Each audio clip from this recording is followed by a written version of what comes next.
Barely 3 months after I submitted, my application was approved. You see, cho is very good when you're practicing IELTS speaking.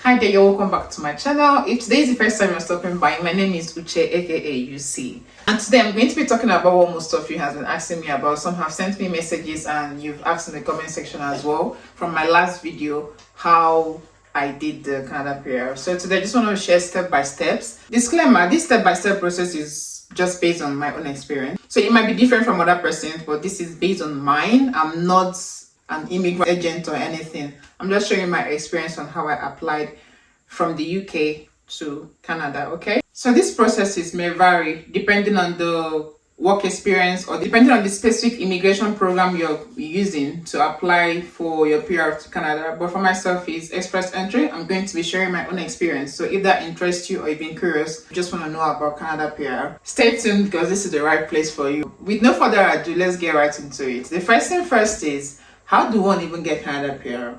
So there's so many routes and there's so many paths that one can get from a Canada PR. And the first of it is express entry, and then there are some other paths you could use like the provisional mini program, family sponsorship, and so many of them. If you want to know more about the paths you could take for immigration to Canada, you could just go to the government website and check for other routes and other paths you can take. It all depends on your qualification and your work experience. For the purpose of this video, I'll be talking about express entry because this is where my qualification and experience lies, and that is the part I used. And what is the first thing you need to think about when you're talking about express entry? It is the eligibility. That is the first step. Am I eligible? And there's so many factors that determines if you're eligible. So if you want to check if you're eligible, you just have to go to the comprehensive ranking system, and there are some points you have to check. I think about 11 factors or so, maybe 10 or 11 factors you have to consider. And the first of them all is your age. The younger applicants, they have a higher score, and those aged, I think, between 19 to 29, they have the maximum points. The older you are, the more you lose points, sadly. If your birthday is coming, that's how your point is reducing until you get to age 45. Once you've passed age 45, you get no point anymore. So that's how it is with age. And then the second factor is your education. What qualification have you got? Have you got bachelor's? Have you got secondary school qualification? Have you got master's qualification? Is it PhD? So the higher your qualification, the higher your points you get. Say maybe bachelor's gives you 128 points. If you have master's degree, that could give you 135 points. It's just like that. That is why I had to use my master's qualification. So the higher your qualification, the higher the points you get. And the third factor is your language proficiency. How proficient are you in speaking French? How proficient are you in speaking English? And for you to prove your proficiency in these languages, you have to take an approved test of language. For example, IELTS for English or TEF for French. And then if you have proficiency in English and French, that's a bonus because you're going to get more points for it. The higher the points you have in your test, the higher the points you're going to score in the ranking system. You understand? Okay, and then the fourth one is your work experience. Now, the work experience it depends on how many years experience you have and how skilled you are in your experience. And say you've been working for 5 years and you have work experience in banking, you have work experience in health, you have work experience in engineering. All these things, they are different. So you have to take one skill and know how many years experience do I have in this particular skill. When you're checking the code you're going to be using, the category, it just has to be one category. You don't apply for 3 categories as one. It's just one category. And how many years of experience do you have in that category? And talking about category, the categories that are eligible to apply for express entry is ones that are in tier 0, tier 1, tier 2, and tier 3. Tier 4 and tier 5, they have their own path you could apply for immigration. But when it comes to express entry, it's only from tier 0 to tier 3. So whatever skill or whatever work experience you think you have to make sure that they match the tier 0 to tier 3. And how do you check that? You go to the government NOC website and go to the search bar, put in your job title. It's going to show you the jobs that are listed in it. Another thing is your job roles and responsibilities.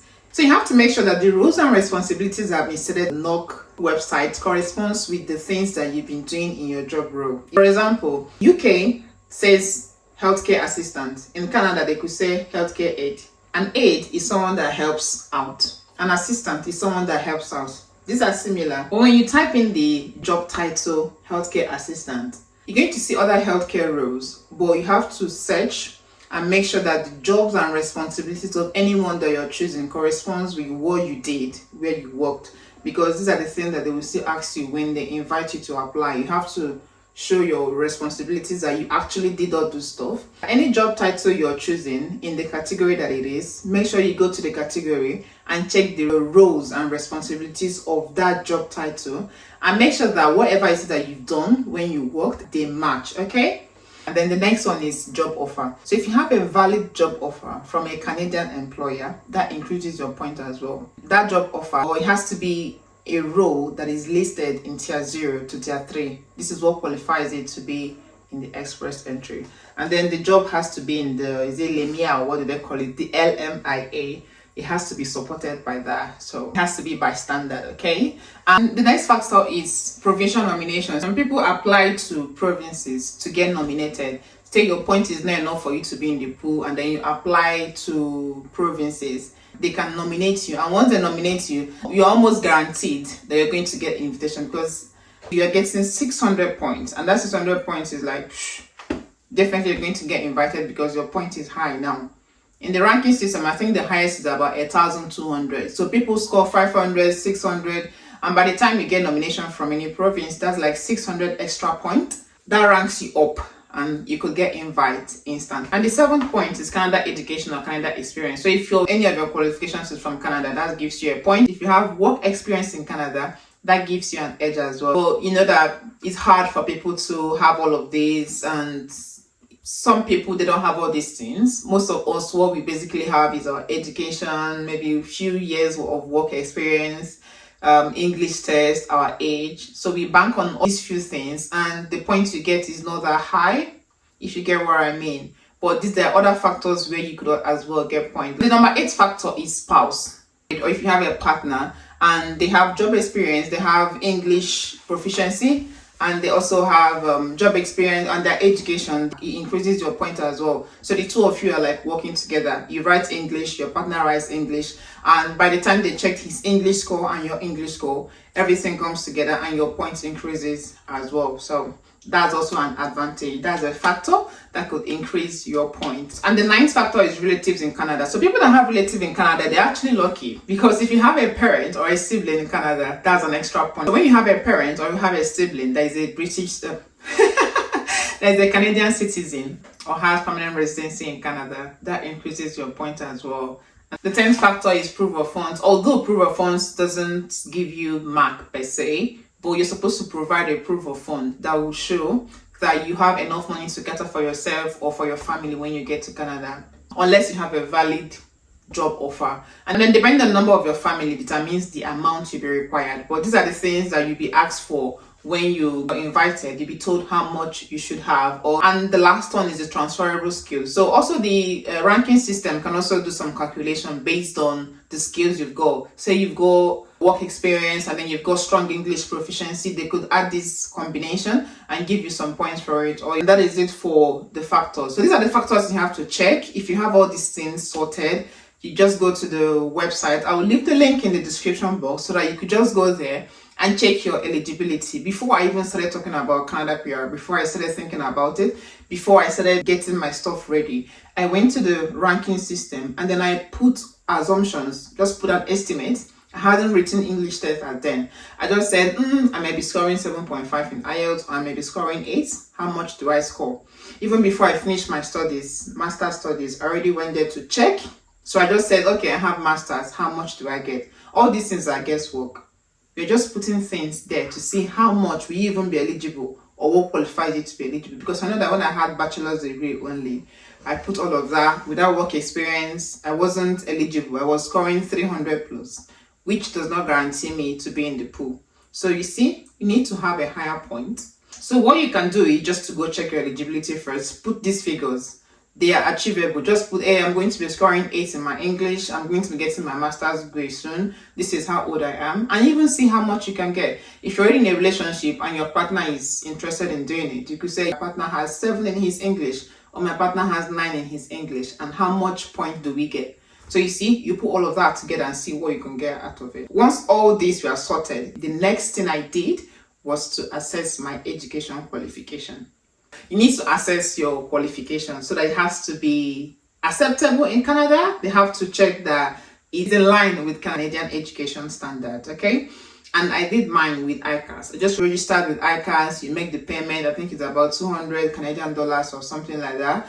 Some people use WES, that is the WES. There are other ones that you can use, but I use ICAS. So I'm speaking based on the one I use. I use ICAS. I registered with them. I created my account, and then I opted for qualification assessment, and I said I had master's. So what they needed was to see the proof that you have this qualification. What I did was to write to my school that I graduated from and tell them that I need my transcript and my education qualification to be sent to ICAS, and my school sent it to them. After 3 weeks, they sent me the certificate that, okay, yes, my education matches the standard of masters in Canada. And so that's, by the way. The next one was for me to prepare for my IELTS. Now, this is where the interesting part. So many people have challenges with IELTS. You might decide to start preparing for your IELTS, or when you're preparing for your IELTS at the same time you're assessing your course. It depends on how you want to do it. But these are the first step, the things you need to do even before you create a profile. Because you're going to be asked for the certificate number of your course evaluation, and then you're going to be asked for your IELTS result. I had to prepare for my IELTS for like 1 month. This isn't the first time I'm writing IELTS. It's actually the third time. Yeah, the third time. The first time is always not that good. It's your first experience. So if you've written IELTS before and you did not do well, do not worry. The first time I wrote IELTS, it wasn't wonderful. I had like 6.5, 7. I don't even think I dreamt anything like 8. Or maybe I had 8 in listening. Or I had 7.5 in listening, and that was my highest. But the second time I wrote IELTS, it was much better. I had 8.5 in reading. I had 7.5 in listening, 7.5 in speaking. And writing still held me down. I had 7 in writing. So writing is my weakest point. So how do you prepare for your IELTS? I'm just sharing my experience based on how I did it.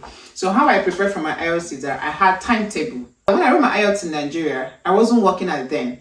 I took time, I think about a month as well, to prepare for it. So just me in a room, wardrobe. The wardrobe doors open like that. I'm just looking at the wardrobe, just sitting down facing the wardrobe, and then I'm timing myself, doing everything just to simulate how it is in writing IELTS, because it's like 3 hours you have to stay before, because speaking is a different time you have to do it. Listening, reading, and writing, you have to do it at once. So that 3 hours I had to sit and simulate. So I started practicing, and that is the kind of method I adopted even in this last one I wrote. I just had to start training. I had timetable, but I dedicated more time to writing. So maybe I have to do a video to show you how I prepared for IELTS and how I scored 8 and 9 and all of that in my IELTS, because this video might be too long. So I don't digress. But in everything, create out time to do your practice. Let me just touch on it, okay? So in writing, all I did is just to read a bunch of topics, different topics. I don't like writing. I hate it.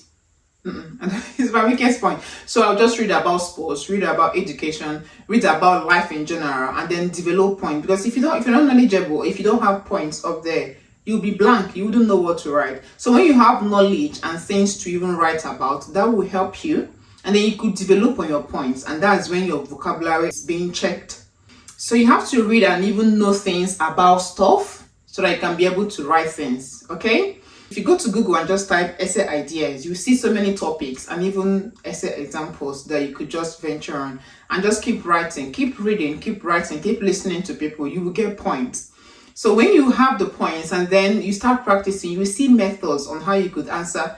Do you agree or do you not agree? What do you think? Things like that. For listening, once every day I go to YouTube and I type IELTS listening. Every day they release IELTS listening sample on YouTube. So just type IELTS listening and you see different questions. At the end of the video, you will see the answers. I set my targets. I want to score 8.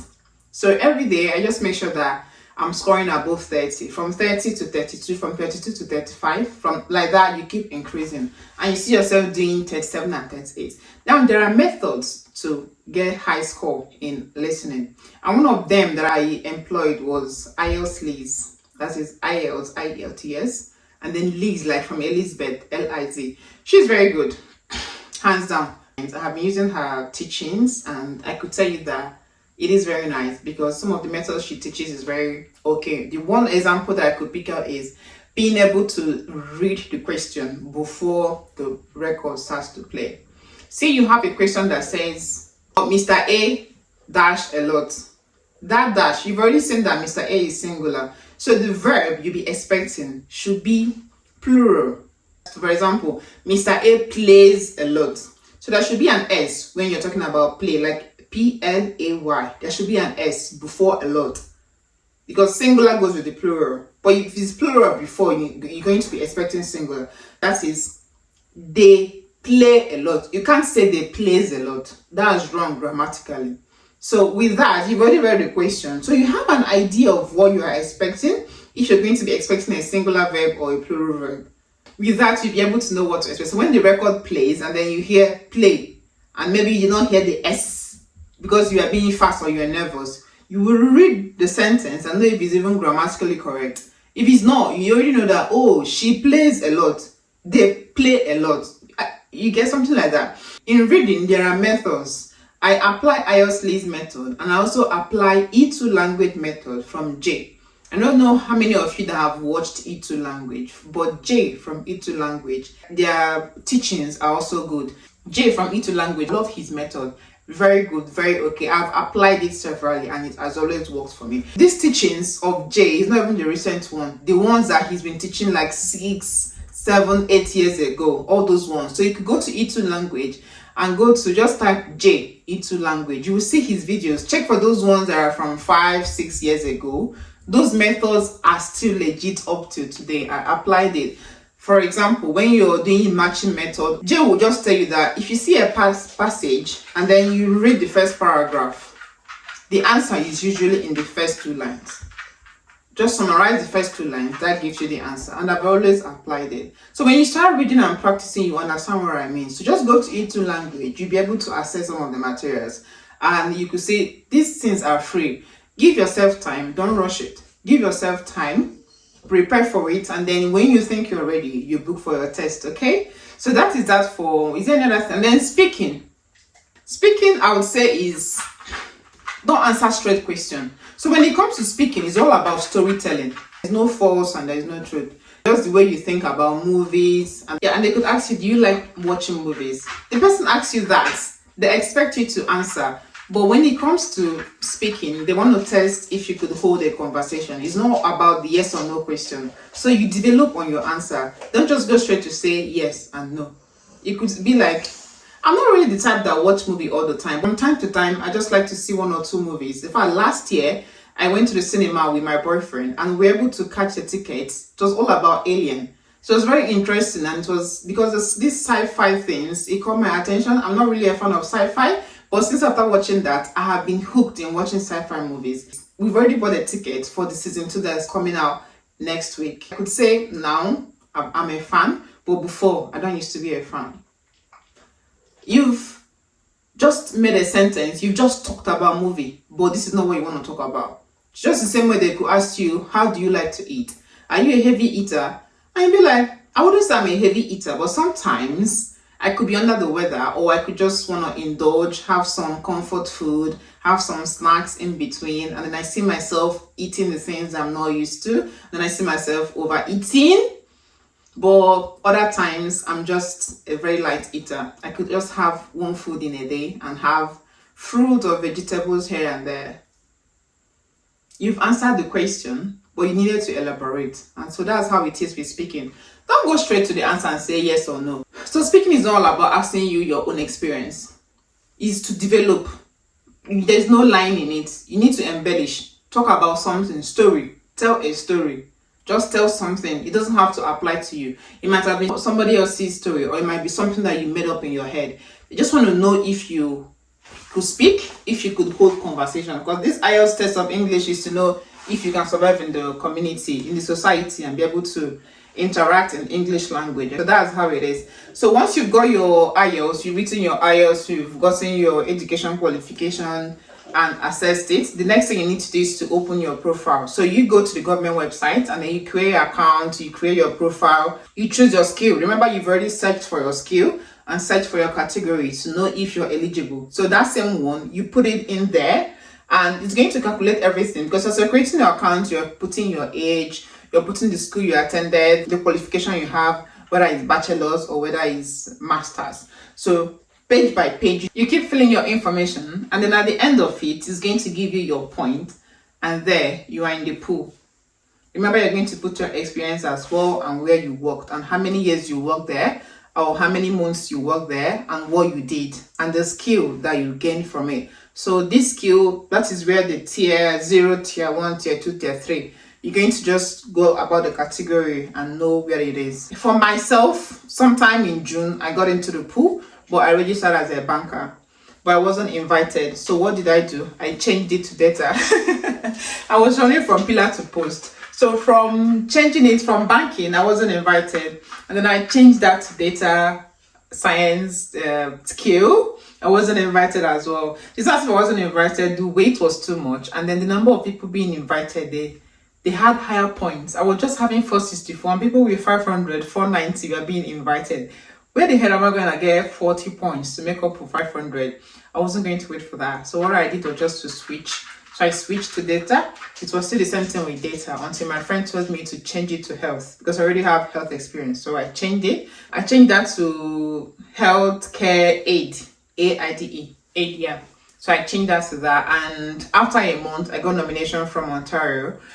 I was still trying to gather my documents for Ontario to see if they could nominate me. So after a month plus, I got the ITA after I changed it to health. I'm going to be dropping the code or the category of the skill I used for mine in the description box, so that you could explore that option as well. If you're interested, you could apply using that, provided you have experience in health and the people you've worked with can give you job reference. All right, barely 3 months after I submitted, my application was approved. So it's basically something you can do. I don't know if there's any other thing that I'm missing, but if you want me to touch on any other part of these things that I've talked about, if it applies to me like that IELTS, I might make video again on things about IELTS. But basically, IELTS is all about practicing. I tell you, if you practice a lot, even speaking, I forgot to talk about. So when you're talking about speaking, I go to the mirror and then I speak to myself in the mirror like that, and then or I record myself. So I keep a phone and imagine there's somebody else over the camera. So I speak to the camera and then I'll be like, this is this, that. Or if I see a friend, I could be like, can I use it to practice? So I use the friend to practice.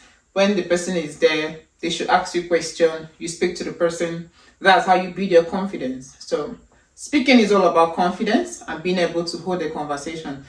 If you're a small talker like me, you need to practice, because most of us, we don't want to talk. But some people are, you see, cho is very good when you're practicing IELTS speaking, because that is the cho they want to say. And when you're putting M's, all those fillers, they don't want to hear it. So you just have to speak straight and reduce your usage of and then no. Maintain eye contact and speak. Reduce and elaborate. Don't say yes or no. Just go straight. Is your name Uche? Yes. How old are you? Are you 1 year old? Yes, I am. Where do you live? Once you've answered your name, those are your identification. And then they probably ask you, could you tell me about your hometown? You don't just say, my hometown is a club. No, my hometown is one of the best in Anambra State. In fact, as it is now, there's so many businesses opening. In the nearest future, it's going to be like a business hub of Anambra State. It is called Ikulobia, or it's located in the eastern part of Nigeria. Like, you have to put things in between just to elaborate what you're talking about, okay? Maybe I can talk about documentation when you are invited later. But for now, I'm going to be ending this video because it's become too long. So these are the steps that I had to take. For people asking me, do you have to have your master's? I had to use my master's because I needed the point. But if you and your partner's point is enough for you to put you on the pool, that is when you check your eligibility. Then you're good to go. You don't need your master's. Just go into the pool with your bachelor's. Okay, that is it for the step-by-step processes on how you could apply for Canada PR using the express entry. So thank you for watching this video. Don't forget to subscribe. Don't forget to like, comment on this video. If you have any questions, do ask me. I will try as much as I can to answer it. And if you found this video helpful, please share to your friends and loved ones. Okay, thank you very much, and I'll see you next time. Bye.